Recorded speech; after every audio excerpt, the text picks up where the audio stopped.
The David Pakman Show at davidpakman.com.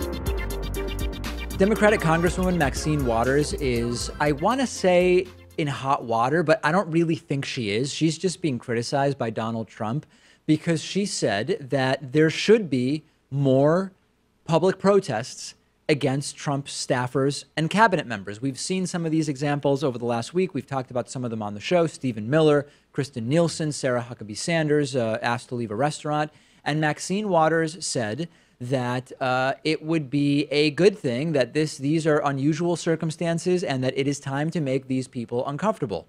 Donald Trump responded saying that it was irresponsible for Maxine Waters to call for his supporters to be harmed, which is, of course, not what she did. It's a total straw manning of what Maxine Waters said. Yeah, and Trump also said that Maxine Waters was a low IQ person. He's back on that. I wonder if he's reading the bell curve, maybe? Listen, yes, she is black, and we know that black people, according to the worldview of many Trump supporters, are just inherently less intelligent, and unclear if Donald Trump is referring to that or not. But it is weird to go with low IQ as the catchphrase for a woman who just happens to be black, right? I mean, Trump, in his defense, has said low IQ about other people as well. I mean, Trump is white. You are Ashkenazi Jewish, so you're higher than him on the hierarchy. You saw the Sam Cedar show as well. You can tell him what's what. That was a great clip. That should be a thing now. It actually is kind of funny. We usually get, like, every 2 weeks, we get a race realist who calls in, who asks me, why am I just unwilling to accept the reality of IQ by race? I should just start asking every single one of these people, are you white? If the answer is yes. Are you Ashkenazi Jewish? If the answer is no, I tell them, listen, you lack the intellectual capacity that I have as an Ashkenazi Jew to even discuss this with me. Why am I even talking to you, right? Yeah. If a black person that you believe to be of inferior cognitive ability was arguing with you, you would say, listen, you lack the ability to even discuss this with me, so why shouldn't I say the same thing to all these non-Ashkenazi Jewish white people that want to argue with me, Yeah, right? I wonder if they'll accept that argument, though, because we're talking about generalizations here, right? So he could still say that, you know, even though I'm white and you're Ashkenazi Jewish, I am smarter than you. It's just when you look at the groups, there's some disparities there. Which would then get me to say, well, why don't you apply the same logic when you talk about all the other groups that are inferior to you, right?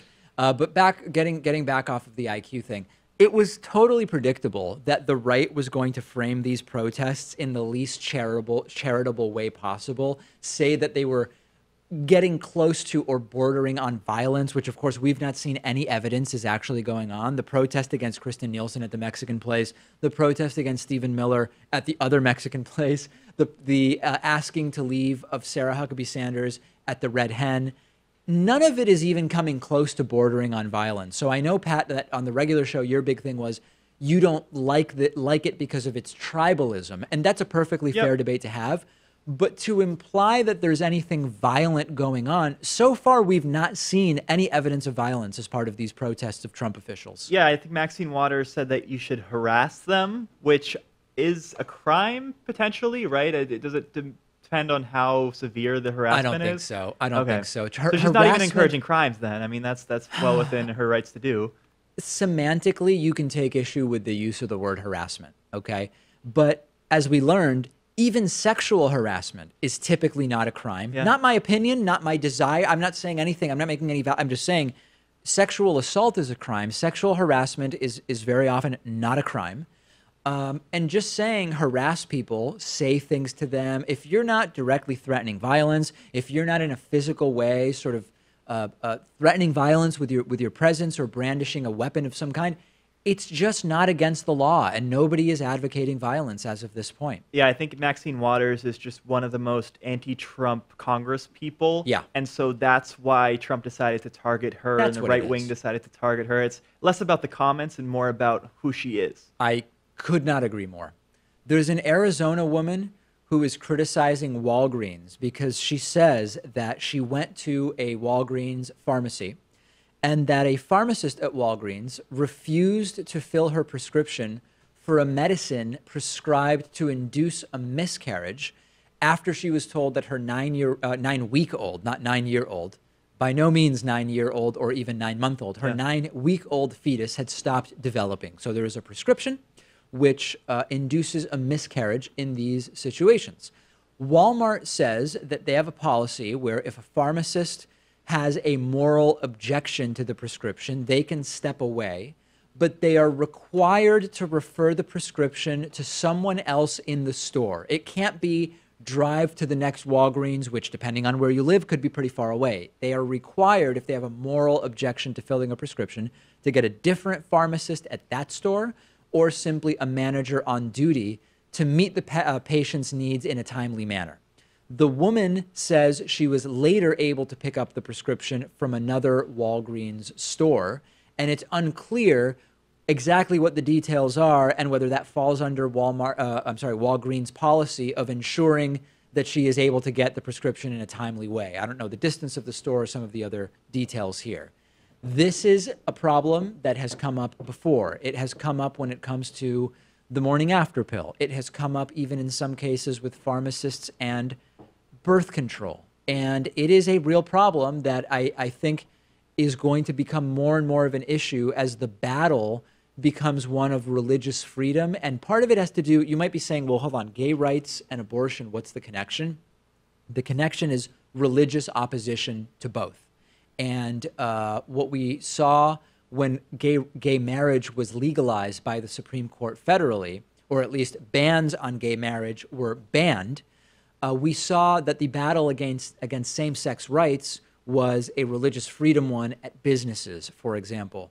You're going to see the exact same thing when it comes to birth control, this particular prescription, and the morning after pill. It's disgusting, and unfortunately, this problem's not going away anytime soon. I feel like with this particular case, though, you don't even have to get to that conversation because the fetus stopped developing. Yes. It was going to die anyway. Right. So even if this woman working at the pharmacy has some sort of religious objection to abortion, they don't want to have that on their conscience. Yep. You shouldn't have that objection because, well, I mean, what's the harm, really? You're saying in this case, it was not even without the prescription, you were not going to birth a live baby. Exactly. That's sort of the point that you're making. I think that this is truly horrible.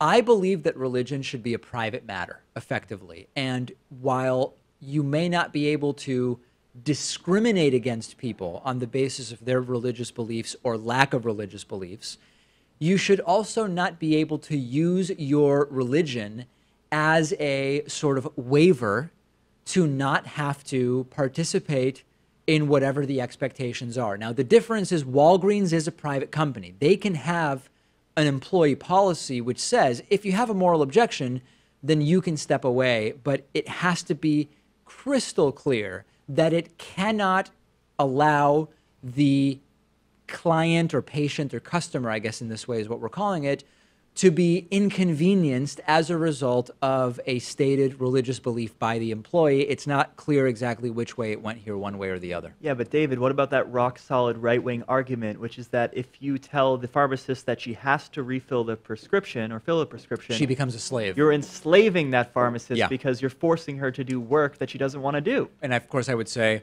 who's forcing her to work at Walgreens? Yeah. Right? I mean, this is Go to CVS. Go to CVS, go wherever else if they have a better policy for you. An 8-year-old named Jordan Rogers was selling bottled water on a San Francisco sidewalk for 15 minutes, and Jordan was confronted by Allison Attell for not having a permit. She asked me, "Where's my permit?" And I didn't know what a permit was, said Jordan, because Jordan is 8 years old. And there has been this growing backlash online against Edel, who is white and who allegedly called the police on the little girl, who, of course, happens to be black. Jordan's mother, Erin Austin, intervened, recorded it on video. And when she asked the woman, "Why did you call the police on my 8-year-old selling bottled water?" the Ms. Attell said, illegally selling water without a permit. What do you think of this permit police, and do you think that this was racially tinged in some way? In other words, if it's an 8-year-old white girl selling water without a permit on the sidewalk, is a phone call made to the police? I guess we don't really know, but of course my suspicions are immediately raised. Yeah, I think it does have to do with race, but as you said, we have no way of measuring it, right? Because there's no control group to compare it to. It's not like the same woman will also come across a white girl of the same age also selling water without a permit. Well, maybe she will. Maybe she will. Will it be caught on without camera? anything to compare it to, it's hard to say for certain that it has to do with race. But we can suspect that it does have to do with race. Now, let's put race aside for a second. You do need permits to sell stuff on the street. When there is a street fair, when there is a fireworks event, a lot of people get the admittedly good idea of buying a bunch of bottled water at Costco at, pennies on the dollar, and then selling them for $1 a piece or $2 a piece or who knows what. If you don't require permits, it becomes chaos with dozens and dozens of these vendors. I don't know, I'm kind of making their argument. So if you do concede that you need a permit or you should need a permit to sell bottled water on the street, do you ignore it? If it's an 8-year-old, how do you manage that?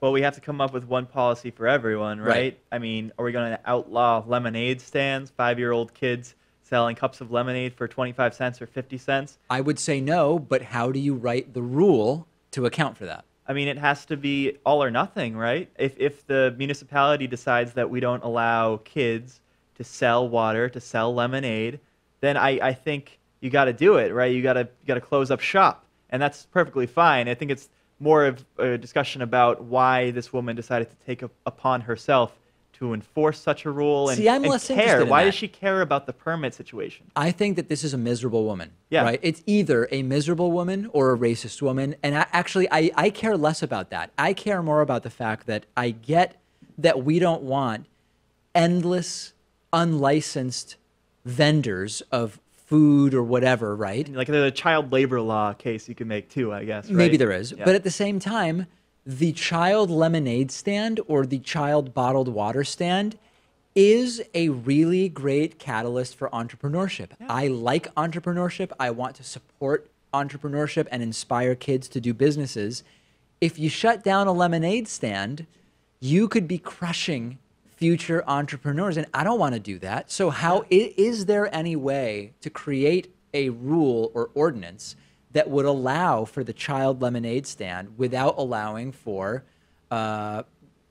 some insane number of unlicensed food vendors? Yeah, you I just don't come know. up with exceptions, right? As long as it's a one-off thing, you're not out there doing it every single day.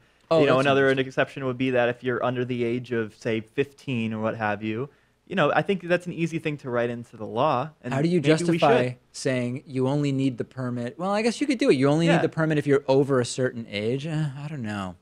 Because then the parent just says, no, this is my kid's stand. I'm not selling anything. It's my kid. Oh, really? Well, you've been sitting next to them all day. Yeah, no, but it's my kid's Watch lemonade 'em. stand, not mine. I don't know. I'm open to hearing from the audience on this one. But I ran a kid lemonade stand. I ran a 6th grade cookie business where I took orders from teachers at my elementary school, and I reduced my cost to 0 by having my parents buy all the ingredients. So my profit margin was infinite, and it was amazing. I was actually thinking about that entrepreneurship point that you made because maybe a child is selling their cup of lemonade for 50 cents, but then they realize if they make strawberry lemonade, there's a lot more demand for that. They could go to 75 cents with it. And that relates to the permitting issue. How? In no way whatsoever. Oh, okay. All right. I thought I missed something on that. Yes, strawberry lemonade, even better than regular lemonade. Upcharges, no question about it. It's still good deals. It's always like 50 cents or something at kids' lemonade stands. It's a great deal. I've seen as high as $1. I would never, ever buy any kids' lemonade, no matter what, just because it's an open container. I don't know what's in that stuff, I'm super paranoid about that. All right, that's it for today's bonus show. We'll talk to you tomorrow. The David Pakman Show at davidpakman.com.